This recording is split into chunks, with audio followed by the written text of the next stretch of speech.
progressively गाहाय नेहाथारि गबिन्द बसुमतारी जोंनि बयनिफ्रायबो बैसोआव देरसिन दैदेनगिरि लकसभानि बारग' एमपि आरो सानसुमा फंबाय बसुमतारी मानव गेदेर माली इउसुफ आली सुशील दास माधव छेत्री डिम्बेश्वर फौजदार साहब আৰু ইয়াতে উপস্থিত অন্যান্য দল সংগঠনৰ নেতৃবৃন্দসকল আৰু বিজ্ঞানী ৰাইজে ৰাজাবোৰ गिबियावनो आङो दिनै रायजो राजा बयखौबो मोनसे अभिनन्दन कंग्रेचुलेशन्स होनो सानदों जे थांनाय 4-5 बोसोराव बेबायदि सुबुं गंमाया हयथ' क'क्राझाराव जाफेराखैमोन दिनै कुनु लाइन गसङाखै ज' थाबायदों जाफा जाफि थाबायदों थेवबो जोंनि लाइना 4 किल'मिटारनि खम नङामोन 4 किल'मिटार गोलाव क'क्राझार टाउना दिनैहाय नायग्लोबजोब्बाय गासिबो आरो बे जोंनि देरहासारनाय आं दिनै मानो फैदों खालि जोङो सुबुं गमाखौ जाफुंनो थाखाय लेंहरोमोनब्ला बेबायदि रायजो राजाया फैनाय नङामोन जानो हागौ नाथाय दिनै रायजो राजाफ्रा फैदों गावनि गोसोआ गाबखांनानै मानो होननानै बुङोब्ला जोंनि बिखा गोरबोआव दिनै मोनसे गाबखांनाय फैदों जोंनि खैफोद जोंनि दुखु दाहा रावबो रायजो राजाया दिनै न'आव जनानै सान्थि उन्दुनो हायाखै ओंखाम जानो हायाखै जिरायनानै थानो हायाखै गोसोआव मोनसे गाबखांनाय फैदों आरो बे गाबखांनायानो दिनै रायजो राजाफोरखौ क'क्राझार टाउनाव खेबसे खौसेयै जोंनि गोहोखौ दिन्थिनायनि थाखाय जे सुबुं गमा बे सुबुं गमायाव बाहागो लानो माने थुलुंगाखांदों बेनिखायनो बे सुबुं गमाया दिनै जाफुंनानै फैबाय जों दहाय दिनै खिलन्जियाफोरनि बाथ्रा बुंबाय थादों थागिबिफोरनि इन्डिजिनास मानसिफोरनि and what is called indigenous इंराजियाव इन्डिजिनासआ माखौ बुङो इन्डिजिनासआ भारतावल' दं नामा इन्डिजिनासआ आसामावल' दं नामा बा इन्डिजिनासआ खालि बर'फोरल' नामा इन्डिजिनास होननानै बुंनाया जाबाय इउनाइटेड नेशननि राष्ट्र संघनि मोनसे बेखेवथि सारा पृथिबियाव माखासे मानसिफोरखौ इन्डिजिनास होननानै बुंनाय जायो खिलन्जिया होननानै बुंनाय जायो थागिबि होननानै बुंनाय जायो मानो मानसिनि सभ्यता सोदोमस्रि जारिमिना मोनहासंनाय समनिफ्राय जायफोर हारिफ्रा जे जायगायाव थाजेन फैदों बिसोरखौनो थागिबि होननानै बुंनाय जायो आरो थागिबिफोरखौ इंराजियाव मोनसे वार्ड मोनसे सोदोबजोंबो बुंनाय जायो बे जाहैबाय the first nation गिबि जाथि होननानै बुंनाय जायो first nation दा भारतबर्षनिनो बे आसाम सा सानजा ओनसोल वेस्ट बेंगल ओनसोलनि जारिमिनखौ बिजिरनानै नायोबा बै समाव सोरबा इंराजफ्रा लिरलांनाय सोरबा बेंगलि जारिमिनगिरिफ्रा लिरलांनाय बे जारिमिनखौ बिजिरनानै नायोबा बे जाय ओनसोलाव जोङो दङ बे ओनसोलाव जों फैनायनि सिगां रावबो हारिया फैयाखैमोन रावबो मानसि गैयामोन बे जायगायाव हाजो हाला हाग्रा मि जुनारजों बुंफबनाय बे ओनसोलाव बुरलुंबुथुरनि सेरफाङाव जों फैनानै आबाद मावनानै जाजेनफैदों जों फैनानै न' बां गायसनफैदों आरो जोङो हाग्रा सिफायनानै बावहाय मानसिनि समाज दादों आरो सुबुं सोदोमस्रिखौबो जोंनो दादों ओंखायनो आसाम आरो सा सानजा ओनसोल भारताव जोंनिफ्राय इन्डिजिनाससिन आरो थागिबिसिन हारि गैया होननानै जारिमिना लिरनानै गालांबाय आरो बे इन्डिजिनियास मानसिफोरनि थाखायनो थागिबि हारिफोरनि थाखायनो भारतनि अनगायै पृथिबीनि गुबुन गुबुन देशाव माखासे संविधान आरो आयेन बानायनाय जादों संविधान आरो आयेननि गेजेरजों मानसिफोरखौ जेरैबादि अधिकार होनाय जायो गासैबो हारिनो जिबादि संविधानिक रैखाथि होनाय जायो नाथाय बिनिख्रुइ बांसिन साबसिनै थागिबि मानसिफोरनो अधिकारखौ होनांगौ the special consideration for the First Nation people in the countries of the world बेवहाय लिरनाय दङ जोंनि भारतबर्षआव दिनैसिमबो नाथाय the First Nation गिबि हारिमाफोरनो माहारिफोरनो मा अधिकार होनाय जागोन बे अधिकारखौ दिनैसिमबो संविधाना रोखा रोखा लिराखै नाथाय लिराखैबाबो जोंखौ ट्राइबेल होननानै बुंनाय जादों चान्स अफ द सयल होननानै बुंनाय जादों भूमिपुत्र होननानै बुंनाय जादों आरो बेनिखायनो जोंनो ट्राइबेल बेल्ट ब्लक होदों बेनिखायनो जोंनो ट्राइबेलनि थाखाय रिजार्भेसन होदों दिनै जों जुदि साংবাদিকफोरजों प्रश्न खालामनायाव उत्तर होयोबा नोंसोर जे इन्डिजिनास नोंसोर जे थागिबि हारि बिनि मा फोरमान दं साংবাদিকफ्रा गोबां सोङो फरेननिफ्राय फैनाय मानसिफ्रा बर'फ्रा जे खिलन्जियानो जे इन्डिजिनासनो फार्स्ट नेशननो बिनि मा प्रमाण दं भारतबर्षआव रावनोबो बिनि प्रमाण पत्र होआखै नाथाय मोनसे प्रमाण होदों बे जाहैबाय मा गुबुन गुबुन हारि फैनायनि आगोल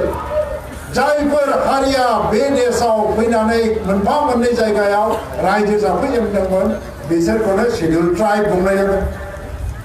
आरो बे शिड्यूल ट्राइब जानायानो जों जे बे देशनि बे ओनसोलनि खिलन्जिया जाति बेनिफ्राय देरसिन प्रमाण गैया गुबुनफ्रा बे प्रमाण पत्रआनो गैया होमबा दिनै जों जुजिदों मा जोंनो प्रमाणखौ होबाय फार्स्ट नेशन जानायनि we are the first nation of India we are the first nation of Assam आरो बिहाराव जानो हागौ फार्स्ट नेशना maybe other community सोरबा जानो हागौ दार्जिलिंआव कोनबा फार्स्ट नेशन गोरखा मानो हबो पारे वेस्ट बेंगलत फार्स्ट नेशन बेंगली मानो हबो पारे किन्तु अসমत उत्तर पूर्व অঞ্চলত আমার এই বদলেন অঞ্চলত we are the first nation আমি প্রথম মানে জাতি আমাক অধিকার দিব লাগিব এই যে অধিকারটো পাবৰ কাৰণে এই জাতিয়ে বড় নেতৃত্বত এইটো বড় সকলৰ আন্দোলন নহয় যদি কোনোবা খুজিছে বড়োলেণ্ডৰ আন্দোলন বড়োসকলৰ আন্দোলন বড়ো মানুহবিলাকেও ক'ব নালাগে অন্য মানুহবিলাকেও ক'ব নালাগে হয় এই আন্দোলন বড়োলেণ্ড আন্দোলনটো বড়ো সকলৰ নেতৃত্বত হৈছে আজি তেলেঙ্গানা আন্দোলন হৈছিল তেলেগু মানুহে ইয়াৰ নেতৃত্ব দিছিল কিন্তু সব জনগোষ্ঠী ইয়াৰ সমৰ্থন দিছিল গোৰ্খালেণ্ড আন্দোলন হৈছে গোৰ্খাসকলৰ নেতৃত্বত এই আন্দোলন হৈছে যদিও গোৰ্খালেণ্ডত বসবাস কৰা সকলো জনগোষ্ঠীৰ এইটো আন্দোলন বুন্দেলখণ্ড ঝাৰখণ্ড ছত্তীশগড় সব আন্দোলনে এনেকুৱা হৈছে মেঘালয় যেতিয়া সৃষ্টি হৈছিল তাত বেংগলী মানুহ আছিল ইভেন গোৰ্খা মানুহ আছিল কিন্তু মেঘালয়ৰ পূৰ্ণাংগ ৰাজ্য দাবী কৰাৰ যিটো আন্দোলন তাত থকা কাশী গাৰো মানুহে নেতৃত্ব প্ৰদান কৰিছিল এইকাৰণে এই আন্দোলন খিলঞ্জীয়া আৰু আদিম জাতি আৰু ভাৰতৰ নাগৰিকসকল যিসকলে ইয়াত পৰম্পৰাগতভাৱে বসবাস কৰি আহিছে সেইসকলৰ অধিকাৰৰ আন্দোলন आरो बे मोनथायनि आन्दोलनखौ जाफुंसार खालामनायनि थाखायनो दिनैहाय दुलाराय बर' फरायसा आफादा बे सोमावसारनायखौ लाबोगासिनो दङ बिजेपि गभर्नमेन्टखौ मा बुंनो बिजेपि गभर्नमेन्टनि दल हिसाबै पार्टी हिसाबै बिथांमोननि थांखिया मा बिथांमोननि थांखिया जाहैबाय मा भारताव फिसा फिसा फिसा फिसा फिसा रायजो दानानै भारतखौ शक्तिशाली खालामनांगौ सानसे समाव सासे एमपि दंमोन संदर मित्र होननाय बिजेपिनि एमपि बिथाङा पायनियार पेपारनिबो दैदेनगिरि बा एडिटर बिथाङा पार्लियामेन्टनि सिगाङावनो बुंदोंमोन जे 35 कोटि जनसंख्या थानाय আমেরিকায় যদি 50টা রাজ্যে জানা হাইবা 125 কোটি জনসংখ্যা থানায় ভারতাव मानो 100টা রাজ্যে জানা हाया गोदान रायजो दानायखौ मदद होनानै बे चन्दन मित्रआ बे आर्गुमेन्टखौ होदोंमोन दिनैसिम बिजेपिआ बड'लेण्ड जानो नाङा बा जानो हानाय नङा होननानै फंसेबो बाथ्रा बुङाखै दिनैसिमबो एजिपिआ बुङो कंग्रेसआ बुंदोंमोन आसामखौ बोखावनाय जानाय नङा होननानै नाथाय बिजेपि पार्टिया राष्ट्रीय दलनि कुनु नेताया दिनैसिमबो आसामखौ बोखावनो हानाय जानाय नंला होननानै बाथ्रा फंसेबो बुंफेराखै नाथाय बिनि सायाव थांखि लानायनि बेलायाव बिसोरो राजनिति खालामनायनि अनगायै जेबो खालामाखै बेनिखायनो दिनै सोमावसारनायखौ नांबाय थागौ आरो मालाबा जोंनि गोसोआव साननाय फैयो मानो सोमावसारबाय थानो राजनितिजोंबो जोङो बे दाबिखौ हासिल खालामनो हाया नामा नंगौ 1993 सनाव जेला सुक्ति जादोंमोन बिएस दानाय जादोंमोन होनबाबो बर' मानसिफोरा बेबायदिनो सानदोंमोन एबार जोंहा बिएससि जाबाय नाथाय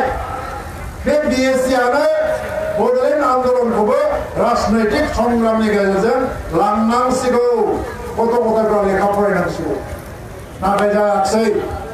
1993 सनावबो 96 सननिफ्राय आङो एबसुनि प्रेसिडेन्ट जानायनि उनाव आंनि आगोल सोमला बसुमतारिया प्रेसिडेन्ट जादोंमोन आलादा रायजोनि दाबिखौ बिथांनि दिनावनो थिखांफिननानै कार्बि आंलंनि मोनसे कनफारेन्सआव बिथाङा थैनानै थांदों आरो आं प्रेसिडेन्ट जादों आन्दोलन जादों 2003 आव आरो एकर्ड जादों बिटिसि जाबाय होनबाबो बै समनि नेताफ्राबो रायजो राजाफ्राबो बुंदोंमोन एबार बड'लेण्डनि सोमावसारनायखौ राजनैतिक भाबैनो लांनांगौ जेरानाखि 2000 बिदिनो 9 बा 10 सनफ्राव केन्द्रआव तेलेंगानानि बाथ्रा सिखाङो बे जोंनि दानि बिटिसिनि नेताफ्रा तेलेंगानानि बाथ्रा सिखांबायबालाय जोंहाबो होनदिनि नङाबा हनै एक्स'सो होनग्रोगोन होननानै गिनानै दिल्लीयाव धर्ना हैलायनायखौ जों गोसोआव दं नंगौना नङा जों रावबो बुङाखैमोन बे समाव नाथाय बिसोरो जोंनोबो आन्दोलन बड'लेण्ड नांगौ होननानै दिल्लीनि जन्तर मन्तराव धर्ना हैलायदों आरो बेयावबो बिसोरो आन्दोलन खालामदों आसामावबो नाथाय उनावहाय दुलाराय बर' फरायसा आफादा 2011 सननिफ्राय आन्दोलन खालामनायनि जेब्ला थांखि लायो लासैनो माथो सोमावसारनायालाय गोब्राबसो जालांसिगोन नामा होननानै लासैनो बे गभर्नमेन्टआव थानाय मानसिफ्रा फासयलांबाय थाबाय दिनै आरो मा जाहैबाय सोमावसारग्रा हान्जाजों बिसोर मोगा मोगि जानानै उल्था हेंथा होबाय थानायखौसो जों नुनो मोनदों दा जुदि बिथांमोना दिनै थारैनो गोसोआव गावनि हारि गावनि माहारि बिथांमोननि अधिकारखौ रैखा खालामनाय बिसोरनि थैनाय थांनायनि बाथ्राखौ साननाया गोरबोआव दंमारोबा आं दिनै खावलायनो लुबैदों बिजेपि गभर्नमेन्टआव मन्त्रि जानाय आरो बे गभर्नमेन्टखौ मदद होनायखौ दिनैनो दानो बोखांनानै लानानै बिथांमोना फैफिननांगौ आरो सोमावसारनायाव मदद होफैनांगौ बिथांमोनखौ रावबो नुगैयाखै रावबो मुजुवाखै नाथाय जेराव उल्था खोथा बुङोबा गोसोआव मोनसे दुखु फैयो दिनै बे महिलानि बिथाङा बेयाव फैनानै जुदि फंसे बाथ्रा बुङो जे जोंनि माहारिनि बे जांख्रिखांनायाव आंबो दंसै बिनिफ्राय बारा गोलाव बाथ्रा बुंनांला जों नाजावनानै लागोन हागोन ना हाया आरो जोंहा चन्दन ब्रह्मआ दिनै जिअएम ग्रुप अफ मिनिस्टार जादों बे ग्रुप अफ मिनिस्टार जानायनि कनभेनरनिफ्राय गभर्नमेन्टनिफ्राय रिजेक्टेसन होनानै ओंखारनायनि सिगांनो चन्दन ब्रह्मआ कनभेनर जे बिबान होजादों बे कनभेनरनि बिबाननिफ्राय रिजेक्टेसन होनानै ओंखारबोजोबनायसाय आं गैया बेबायदि कमिटियाव होनानै होमबाबो बे ग्रुप दिनैहाय सिएबि बा आसाम एकर्डनि 6 नम्बर दफाखौ इमप्लिमेन्ट खालामनो थाखाय आसामाव कमिटि दादोंमोन बेस बरुवा कमिटि नाथाय मा जाखो बे कमिटिया नगेन शइकिया रेजिगनेसन होबाय रंगम थेराङा रेजिगनेसन होबाय आरो सोरबा आस्रा थाया होनबाय आसाम साहित्य सभाया थाया होनबाय कमिटिनि मेम्बारफ्रानो 6-7 जन कमिटिनि मेम्बारफ्रा रेजिगनेसन हैनो चेयारमेनाव थख' थाहैलायनाय जाबाय दाना चेयारमेनाबो रावबो गैलाबालाय आं मालाय मानो थानो होननानै जलदब बिबो बिबान गारबाय चन्दना रेजिगनेसन होजेनोबानो बिसोरबो रेजिगनेसन होनो गोनां जाबाय बे कमिटिया खामानि मावनो हाया आं जेसेबां मिथिगौ पार्लियामेन्टआव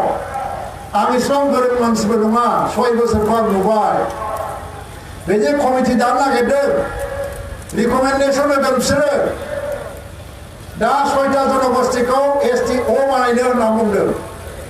आं दाखालिनो टिभिआव बुंदों प्रसेसआ उल्टासो जाबाय खोमा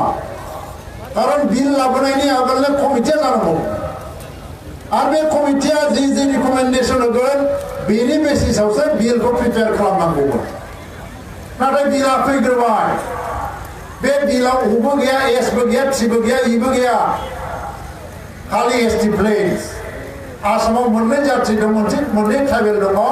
बे प्लेन्सनि STआवनो बिसोरखौ सोसन नागिरनाय जादों हिल्सआवथ' बिसोर हाबखाया हिल्सआ सिन्था गैया हिल्स टाइपफ्रा होमबा बे बिलावनो STO जानांगौबाबो Oआ हाबखानांगौमोन आरो O होनांगौ जानाय नङा जोङो 6 सिडुल एरियायावथ' बिसोर इलेक्सन गेलेनो हानो नांखायानो बिनि अनगायैबो दासिमाव